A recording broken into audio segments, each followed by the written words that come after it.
ലോകത്തെ അറിയപ്പെടുന്ന ഒരു ലോക സഞ്ചാരിയും ലോകത്ത് അറിയപ്പെട്ട ഒരു യൂട്യൂബറുമാണ് ബോബി. അദ്ദേഹത്തിൻ്റെ യൂട്യൂബ് ചാനലുണ്ട്, ബോബീസ് പെർസ്പെക്റ്റീവ്. അതിലൂടെ അദ്ദേഹം ലോകത്തോട് പറഞ്ഞൊരു വർത്തമാനം, മതം എന്ന് പറഞ്ഞാൽ കേവലം ഒരു സംസ്കാരം മാത്രമായിട്ടാണ് ഞാൻ കണ്ടത്, അതിലൊന്നും വലിയ കാര്യമില്ല. ഓരോ വ്യത്യസ്തങ്ങളായ കൾച്ചറുകൾ ലോകത്തുണ്ട്. അതേപോലെ ഒരു സംസ്കാരം, ഒരു ഏർപ്പാട് മാത്രമായിട്ടാണ് ഞാൻ മതത്തെ കണ്ടിട്ടുള്ളത്. പക്ഷെ എൻ്റെ ജീവിതത്തിൽ ചില പ്രതിസന്ധികൾ വന്നപ്പോൾ ഞാൻ പോയി ക്രിസ്തു മതം സ്വീകരിച്ചു. അങ്ങനെ ഇരിക്കെയാണ് ഇസ്ലാം വിമർശകനായ ഒരാളെ ഞാൻ പരിചയപ്പെടുത്തുന്നത്. അയാൾ ഇസ്ലാമിനെതിരെ ഒരുപാട് കാര്യങ്ങൾ എനിക്ക് പറഞ്ഞു തന്നു. അതിൻ്റെ വെളിച്ചത്തിൽ ഞാൻ ഇസ്ലാമിനെ കൂടുതൽ വിമർശിക്കാൻ വേണ്ടി, ഇസ്ലാമിനെ കൂടുതൽ സമൂഹ മധ്യത്തിൽ തെറ്റിദ്ധരിപ്പിക്കുവാൻ വേണ്ടി ഞാൻ വിശുദ്ധ ഖുർആൻ വായിച്ചു തുടങ്ങി. അദ്ദേഹത്തിൻ്റെ യൂട്യൂബ് ചാനലിലൂടെയുള്ളത് ഇന്നും നമുക്ക് അവൈലബിൾ ആണ്, വെറുതെ ഒന്ന് സെർച്ച് ചെയ്താൽ കിട്ടും. എന്നിട്ട് അദ്ദേഹം ലോകത്തോട് പറഞ്ഞൊരു കാര്യം, ഖുർആനിൽ അബദ്ധങ്ങളുണ്ടെന്ന് കണ്ടെത്താൻ, ഇസ്ലാമിനെ സമൂഹ മധ്യത്തിൽ അത് ഏറ്റെടുക്കാൻ പറ്റാത്ത മതമാണെന്ന് വരുത്തി തീർക്കാൻ വേണ്ടിയാണ് ഞാൻ ഖുർആനിനെ പഠന വിധേയമാക്കിയത്. പക്ഷേ വിശുദ്ധ ഖുർആൻ ചെകുത്താന്റെ വചനങ്ങളാണ് എന്ന ധാരണയോടുകൂടെയാണ് ഞാൻ അതിന് പഠന വിധേയമാക്കിയത്. എന്നാൽ ഖുർആനിലെ ആദ്യത്തെ സൂറയിലെ ആദ്യത്തെ ആയത്ത് തന്നെ എന്നെ വല്ലാതെ സ്വാധീനിച്ചു എന്നാണ് അദ്ദേഹം പറയുന്നത്. എന്താണത്? സൂറ ഫാത്തിഹയിലെ ബിസ്മില്ലാഹിർ റഹ്മാനിർ റഹീം. നമ്മൾ 1000 വട്ടം ഇത് വായിച്ചിട്ടുണ്ട്. ബിസ്മില്ലാഹിർ റഹ്മാൻ റഹീം നമ്മൾ ഒരുപാട് ചൊല്ലിയിട്ടുണ്ട്. പക്ഷേ ഇദ്ദേഹം പറയാണ്, ഞാൻ ആദ്യം വായിച്ചു തുടങ്ങിയപ്പോൾ ഈ മഹാപ്രപഞ്ചത്തിൻ്റെ നാഥനെ അവൻ പരമകാരുണ്യകനും കരുണാവാരുതിയുമായി പഠിപ്പിച്ച് അവൻ്റെ നാമത്തിൽ തുടങ്ങുന്ന അവൻ്റെ മഹത്വത്തെ വിളിച്ചോതുന്ന വരികൾ വായിച്ചപ്പോൾ ഞാൻ അതിൻ്റെ മുന്നിൽ സാഹൂതം നിന്നു എന്നാണ് അദ്ദേഹം പറയണത്. ബിസ്മില്ലാഹിർ റഹ്മാനിർ റഹീം എന്നൊരൊറ്റ ആയത്താണ് ആ മനുഷ്യൻ അവിടെ നിർത്തിച്ചത്. നിങ്ങൾ നോക്കി, സുബ്ഹാനല്ലാഹ്, അല്ലാഹുവിൻ്റെ വരികൾ എത്ര ഉന്നതമാണ്, എത്ര ഉന്നതമാണ് അല്ലാഹുവിൻ്റെ വരികൾ. അതുകൊണ്ട് സഹോദരങ്ങളെ, അല്ലാഹുവിൻ്റെ ആയത്തുകൾക്ക് മുന്നിൽ തലകുനിക്കാൻ നമുക്ക് കഴിയണം, അല്ലാഹുവിൻ്റെ ആയത്തുകളെ തിരിച്ചറിയാൻ നമുക്ക് കഴിയണം. എന്നിട്ട് അദ്ദേഹം ലോകത്തോട് പറഞ്ഞൊരു വർത്തമാനമുണ്ട്. ഖുർആൻ അതിൻ്റെ ആശയം, അതിൻ്റെ ആദർശം അഥവാ ലാ ഇലാഹ ഇല്ലല്ലാഹ് അരക്കിട്ടുറപ്പിച്ച് ലോകത്തോട് പ്രഖ്യാപിക്കുന്നു. അതിലൊരു വിട്ടുവീഴ്ചയ്ക്കും ഖുർആൻ തയ്യാറല്ല, ഒരു കോംപ്രമൈസിനും തയ്യാറല്ല. അല്ലാഹുവല്ലാത്തൊരു ശക്തി ആരാധിക്കുക എന്ന ഒരു ശിർക്കൻ ആശയത്തെ, അതിൻ്റെ എല്ലാ അർത്ഥത്തിലുള്ള അപകടത്തെയും അതിൻ്റെ എല്ലാ അർത്ഥത്തിലുള്ള യുക്തിരഹിതമായ വർത്തമാനങ്ങളെയും ലോകത്തിന് മുന്നിൽ വ്യക്തമാക്കുന്നുണ്ട്. തൻ്റെ ആശയത്തെ, ഖുർആനിൻ്റെ ആദർശത്തെ അക്കമിട്ട് എണ്ണിപ്പറയുകയും അത് ഉറക്കെ പ്രഖ്യാപിക്കുകയും ആ നിലപാടിൽ ഉറക്കുകയും യുക്തിഭദ്രതയോടെ മനുഷ്യ ധിഷണകളോട് സംവദിക്കുന്നു എന്നതാണ് വിശുദ്ധ ഖുർആന്റെ പ്രത്യേകത, വിശുദ്ധ ഖുർആന്റെ സവിശേഷത. തെറ്റുകളെ കൃത്യമായി സമൂഹ മധ്യത്തിൽ ആർക്കും മനസ്സിലാകാവുന്ന വിധത്തിലാണ് വിശുദ്ധ ഖുർആന്റെ സമർത്ഥനങ്ങളെന്ന് അദ്ദേഹം കൂട്ടിച്ചേർക്കുകയും ചെയ്യുന്നുണ്ട്. ആ അല്ലാഹുവിന്റെ ഗ്രന്ഥമാണ് നമ്മുടെ കൈകളിലുള്ളത് എന്ന തിരിച്ചറിവ് നമുക്കുണ്ടാകണം. ലഖദ് അൻസൽനാ ആയാതിൻ മുബയ്യിനാത് വല്ലാഹു യഹ്ദീ മൻ യശാഉ ഇലാ സിറാത്തിൻ മുസ്തഖീം. അവൻ ഇച്ഛിക്കുന്നവർക്കാണ് ആ മഹാസൗഭാഗ്യം കിട്ടുക. ആ മുസ്തഖീമിലേക്ക്, സിറാത്ത് മുസ്തഖീമിലേക്ക് വഴി നടക്കുക എന്നത് അല്ലാഹുവിന്റെ വല്ലാത്ത ഔദാര്യമായി നമ്മൾ തിരിച്ചറിയുകയും മനസ്സിലാക്കുകയും ചെയ്യേണ്ടതുണ്ട്. ലണ്ടനിൽ അതെ എഡ്വയർ റോഡ് എന്നുള്ള ഒരു പ്രദേശമുണ്ട്. അവിടെ നിയോഗിക്കപ്പെട്ട ഒരു പോലീസുകാരനുണ്ട്. അദ്ദേഹത്തിൻ്റെ പേര് PC പൗൾ എന്നാണ്. അദ്ദേഹം അവിടെ മുസ്ലിങ്ങളാണ് മഹാഭൂരിപക്ഷം, അവർക്കിടയിലാണ് അദ്ദേഹം ജീവിക്കുന്നത്. അദ്ദേഹം പറയാണ്, ഞാനൊരു പോലീസ് ഓഫീസറായി അവിടെ ജോലി ചെയ്യാൻ തുടങ്ങിയത് മുതൽ ഒരു പ്രാദേശിക പോലീസായി കൊണ്ടല്ല അവിടെയുള്ള പ്രദേശവാസികളായി മുസ്ലിങ്ങൾ എന്നെ കണ്ടത്. ഒരു സഹോദരനെ പോലെ, ഒരു ജ്യേഷ്ഠനെ പോലെ, ഒരു സഹോദരനെ പോലെ, ഒരു അമ്മാവനെ പോലെ, ഒരു അങ്കിളിനെ പോലെ ആ സമൂഹം എന്നെ നോക്കിക്കണ്ടു.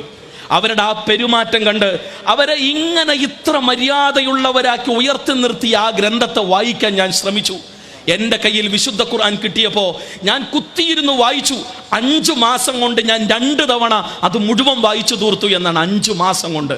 അദ്ദേഹം പറയാണ്, അതിമനോഹരമാണ് അതിൻ്റെ വരികൾ, വല്ലാത്ത വശ്യമാണ് അതിൻ്റെ പ്രയോഗങ്ങൾ. എന്നിട്ട് അദ്ദേഹം ലോകത്തോട് പറഞ്ഞു, ചില ആളുകൾ എന്നോട് ചോദിക്കുന്നുണ്ട്, വൈ ഡു യു ചൂസ് ഇസ്ലാം, എന്തുകൊണ്ടാണ് നിങ്ങൾ ഇസ്ലാം സ്വീകരിച്ചത് എന്ന്. അതിന് അദ്ദേഹം പറയുന്ന ഉത്തരം, അതെ, I did not choose Islam but Allah chose me. ഞാൻ ഈ ഇസ്ലാമിനെ സ്വീകരിച്ചു എന്നാൽ ഞാനല്ല ഈ ഇസ്ലാമിനെ സ്വീകരിച്ചത്, മറിച്ച് അള്ളാഹു എന്നെ തെരഞ്ഞെടുത്തതാണ്. എനിക്ക് അവസരം തന്നതാണ്, ഇതെന്റെ റബ്ബിന്റെ ഔദാര്യാണ് എന്ന് ലോകത്തിന്റെ മുന്നിൽ അദ്ദേഹം പറയുകയും അൽഹംദുലില്ലാ അൽഹംദുലില്ലാ, ഈ സൗഭാഗ്യം നൽകിയ റബ്ബിനാണ് സർവസ്തുതിയുമെന്ന് ലോകത്തോട് അദ്ദേഹം വർത്തമാനം പറയുകയും ചെയ്യുകയാണ്. ഇങ്ങനെ എത്ര ഹൃദയങ്ങൾക്കാണ് വിശുദ്ധ ഖുർആൻ വെളിച്ചമാകുന്നത്, എത്ര ഹൃദയങ്ങൾക്കാണ് വിശുദ്ധ ഖുർആൻ ഹുദയാകുന്നത്. ആ ഗ്രന്ഥമാണ് നമ്മുടെ കയ്യിലുള്ളത്. ആ ഗ്രന്ഥം കാലത്തിനനുസരിച്ച് മാറ്റണമെന്നാണ് ചില ആളുകൾ പറയുന്നത്. അതെ, വിശുദ്ധ ഖുർആന്റെ പരിഭാഷകൾ എഴുതിയതെല്ലാം പുരുഷന്മാരായ മുഫസ്സിറുകളാണ്. ഇബ്നു കസീർ, ബൈളാവി, ഖുർത്തുബി എന്ന് തുടങ്ങി അവിടങ്ങളിലൊന്നും തന്നെ സ്ത്രീ മുഫസ്സിറുകളെ നമുക്ക് കാണാൻ കഴിയില്ല. അതുകൊണ്ട് വിശുദ്ധ ഖുർആനിന്റെ വിശദീകരണം നടന്നതും വ്യാഖ്യാനം നടന്നതും പുരുഷ പക്ഷവായന വ്യാഖ്യാനങ്ങളാണ്. സ്ത്രീപക്ഷ വ്യാഖ്യാനങ്ങൾ നടക്കണമെന്ന വാദവുമായി കൊണ്ടാണ് ഇസ്ലാമിക് ഫെമിനിസത്തിന്റെ വക്താക്കൾ ഒരു വശത്ത് നിലയുറപ്പിക്കുന്നത്. ഇങ്ങനെ ഈ പറയുന്ന വിശുദ്ധ ഖുർആനിന്റെ പുരുഷപക്ഷ വായന മാത്രമേ നടന്നിട്ടുള്ളൂ എന്ന് പറയുന്നവർ സ്ത്രീ വിരുദ്ധമായി എന്തെങ്കിലും അതിലുണ്ട് എന്ന് കൃത്യമായ തെളിവുകളുടെ വെളിച്ചത്തിൽ ചൂണ്ടിക്കാണിക്കാൻ അവർക്കിട്ട് കഴിയുന്നില്ല. ആ വാദങ്ങളെ സ്ഥാപിക്കാനും അവർക്ക് കഴിയുന്നില്ല. മറ്റു ചില ആളുകൾ പറഞ്ഞു, 14 നൂറ്റാണ്ടുകൾക്ക് മുമ്പ് അവതരിപ്പിക്കപ്പെട്ട ഈ ഗ്രന്ഥം ഈ കാലത്തിനും സമയത്തിനും അനുസരിച്ച് അതെ കേവലമായ യുക്തിയുടെ അടിസ്ഥാനത്തിൽ വിശുദ്ധ ഖുർആൻ പുനർവായിക്കപ്പെടണമെന്നാണ് ചില ആളുകൾ ലോകത്തിന്റെ മുന്നിൽ പ്രഖ്യാപിക്കുന്നത്. തങ്ങളുടേതായ കേവല യുക്തിയുടെ പിന്നാലെ പോയി പ്രവാചകന്റെ വിശദീകരണത്തെ മാറ്റിവെച്ച് ഫഹുമു സഹാബയെ മാറ്റിവെച്ച് അവനവന് തോന്നുന്നത് പോലെ വ്യാഖ്യാനിച്ചൊപ്പിക്കണമെന്നാണ് ചില ആളുകളുടെ വർത്തമാനം. ഇപ്പൊ ഇതാ സ്ത്രീധനത്തിന്റെ പേരിൽ നാട്ടിൽ ഈ അടുത്ത് നമ്മുടെ കൊച്ചു കേരളത്തിൽ തിരുവനന്തപുരത്ത് ഒരു കുട്ടി ആത്മഹത്യ ചെയ്ത വിഷയങ്ങൾ നമ്മൾ കാണുന്നു. ലോകത്ത് പെണ്ണിന് അങ്ങോട്ട് മഹർ നൽകണമെന്ന് പഠിപ്പിച്ച ഒറ്റ പ്രമാണമേ ഉള്ളൂ, അത് അള്ളാഹുവിന്റെ ഗ്രന്ഥമാണ്. നിങ്ങൾ മനസംതൃപ്തിയോടുകൂടെ അങ്ങോട്ട് മഹർ നൽകണം എന്ന് പഠിപ്പിച്ച ഗ്രന്ഥം. അതെ,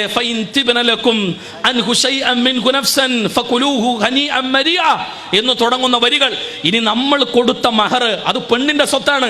ആ പെണ്ണിന്റെ സ്വത്തിൽ പെണ്ണിന്റെ അനുവാദമില്ലാതെ 5 നയാ പൈസ എടുക്കാനുള്ള അധികാരമോ അവകാശമോ ഭർത്താവിനില്ല. ഇനി അതിൽ നിന്ന് അവൾ വല്ലതും വിട്ടുതന്നാൽ, ഭർത്താവിന്റെ പ്രയാസങ്ങളോ ആവശ്യങ്ങളോ കണ്ടറിഞ്ഞ് അവൾ വല്ലതും തിന്നാൽ അതിൽ നിന്ന് സ്വീകരിക്കാമെന്ന് മാത്രം. ആ ഒരളവാണ്. പക്ഷേ അതിന് സ്ത്രീധനം വാങ്ങിക്കാനുള്ള തെളിവായി ചില പുരോഹിത വർഗങ്ങൾ ഉപയോഗിക്കുന്നു എന്ന് പറയുമ്പോൾ എത്രമേൽ അപകടകരമാണ് ഈ ദുർവ്യാഖ്യാനങ്ങൾ എന്ന് നമ്മൾ തിരിച്ചറിയേണ്ടതുണ്ട്. അള്ളാഹുവിന്റെ പ്രവാചകൻ ഈ ആയത്തിനെ എങ്ങനെയാണോ സമൂഹത്തിൽ പഠിപ്പിച്ചത്, സഹാബത്ത് എങ്ങനെയാണോ അവരുടെ മനസ്സിലാക്കിയത്, ആ ഫഹുമു സഹാബയിൽ നിന്ന് തെറ്റി കേവലമായ ദുർവ്യാഖ്യാനങ്ങളിലേക്ക് പോയാൽ എല്ലാ ദുരന്തവും നമ്മൾ പേറേണ്ടി വരും സഹോദരങ്ങളെ. അതുകൊണ്ട് അള്ളാഹുവിന്റെ ഗ്രന്ഥം അത് നിത്യപ്രസക്തമാണ്. ആ ഖുർആനിനെ വായിക്കേണ്ടതും മനസ്സിലാക്കേണ്ടതും പകർത്തേണ്ടതും എങ്ങനെയാണെന്ന് അള്ളാഹുവിന്റെ റസൂൽ സല്ലല്ലാഹു അലൈഹി വസല്ലം സ്വന്തം ജീവിതത്തിലൂടെ ജീവിച്ച് കാണിച്ചു തന്നിട്ടുണ്ട് നമുക്ക്. ആ മാതൃകാ ജീവിതത്തെയാണ് നമ്മൾ പകർത്തേണ്ടത്. ആ മാതൃകാ ജീവിതത്തെയാണ് നമ്മൾ അറിയാൻ ശ്രമിക്കേണ്ടത്. ആ മാതൃകാ ജീവിതത്തിന്റെ അടിസ്ഥാനത്തിൽ ജീവിതത്തെ പരിവർത്തിച്ച് ലോകത്തിന്റെ മുന്നിൽ അഭിമാനത്തോടെ പകർന്നു കൊടുക്കേണ്ടതുണ്ട് നമ്മൾ മുഹമ്മദ് റസൂലുള്ളാഹി. അങ്ങനെയാകണം നമ്മൾ.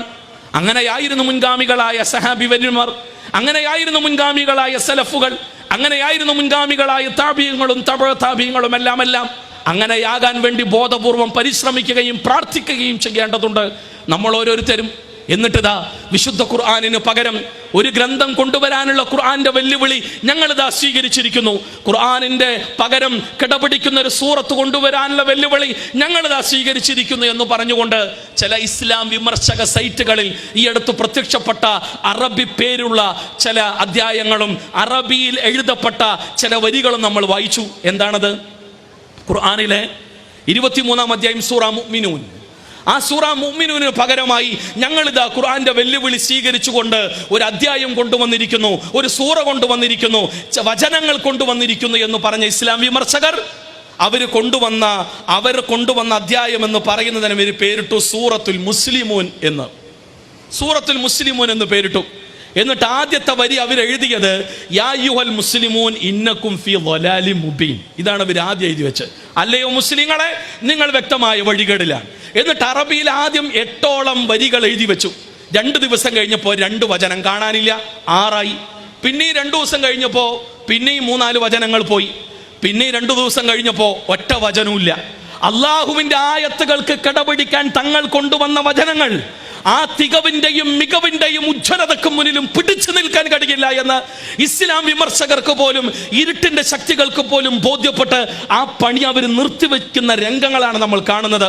അല്ലാഹ് ചോദിക്കുകയാണ്, വഇൻ കുൻതും ഫീ റൈബി മിമ്മാ നസ്സൽനാ അലാ അബ്ദിനാ ഫഅതൂ ബിസൂറത്തിൻ മിൻ മിസ്ലിഹി വദഉ ശുഹദാഅകും മിൻ ദൂനില്ലാഹി ഇൻ കുൻതും സാദിഖീൻ فإن لم تفعلوا ولن تفعلوا فاتقوا النار التي وقودها الناس والحجارة أعدت للمتقين. നിങ്ങൾക്ക് ഒരിക്കലും കഴിയില്ല എന്നാണ് അല്ലാഹുവിന്റെ പ്രഖ്യാപനം. ആരെ നിങ്ങൾ ക്ഷണിച്ചോ, ആരെ നിങ്ങൾ സഹായികളായി കൂട്ടിയോ, അല്ലാഹുവിന്റെ സൂറകൾക്ക് കിടപിടിക്കാൻ, അല്ലാഹുവിന്റെ ആയത്തുകൾക്ക് കിടപിടിക്കാൻ ഉതകുന്ന ഒരു സൂറയോ ആയത്തുകളോ കൊണ്ടുവരാൻ നിങ്ങൾക്ക് കഴിയില്ല എന്നത് അല്ലാഹുവിന്റെ വെറും വർത്തമാനമല്ല. എത്ര ആളുകൾ പരിശ്രമിച്ച് പരാജയപ്പെട്ട ഒരു വസ്തുതയാണെന്ന് നമ്മൾ തിരിച്ചറിയേണ്ടതില്ലേ സഹോദരങ്ങളെ? ആ ഗ്രന്ഥമല്ലേ നമ്മുടെ കയ്യിലുള്ളത്? ആ ഗ്രന്ഥത്തിന്റെ ആളുകളാകുക എന്ന് പറഞ്ഞാൽ അതിനേക്കാൾ വലിയ സൗഭാഗ്യവും അനുഗ്രഹവും ഔദാര്യവും അള്ളാഹുവിന്റെ പരിഗണനയും മറ്റെന്താണുള്ളത് സഹോദരങ്ങളെ? അതുകൊണ്ട് അള്ളാഹുവിന്റെ ഗ്രന്ഥവുമായി സമൂഹത്തിൽ നമ്മൾ ഇറങ്ങേണ്ടതുണ്ട്. കഴിഞ്ഞ വർഷം ഹജ്ജിനെത്തിയ ആഫ്രിക്കൻ വൻകരയിൽപ്പെട്ട ഒരു പ്രദേശത്തിൽ നിന്ന് കടന്നു വന്ന ഒരാളുണ്ട്. പേര് റിച്ച്മണ്ട് എന്നാണ് അദ്ദേഹത്തിന്റെ പേര്. ക്രൈസ്തവ പാതിരിയാണ്. ഒരുപാട് ആളുകളായി അദ്ദേഹത്തിന് അനുയായികളായുണ്ട്. അദ്ദേഹം പറയുകയാണ്, ഒരു രാത്രിയാണ് അദ്ദേഹത്തിന്റെ മനസ്സിനെ വല്ലാതെ സ്വാധീനിക്കുന്ന രീതിയിലുള്ള ഒരു സ്വപ്ന ദർശനം അദ്ദേഹത്തിന് ഉണ്ടാകുന്നത്. ആ സ്വപ്ന ദർശനത്തിന്റെ അടിസ്ഥാനത്തിലാണ് പിന്നീട് അദ്ദേഹം ഇസ്ലാമിനെ കുറിച്ച് പഠിക്കാൻ ശ്രമിക്കുന്നത്. ആ പഠനം അദ്ദേഹത്തെ മുസ്ലിമാക്കുന്നു. മുസ്ലിമായതിനു ശേഷം അദ്ദേഹത്തിന് സൗദി ഗവൺമെന്റ് സൽമാൻ രാജാവിന്റെ പ്രത്യേക അതിഥിയായിക്കൊണ്ട് അദ്ദേഹം മക്കയിൽ കാലുകുത്തുന്നു.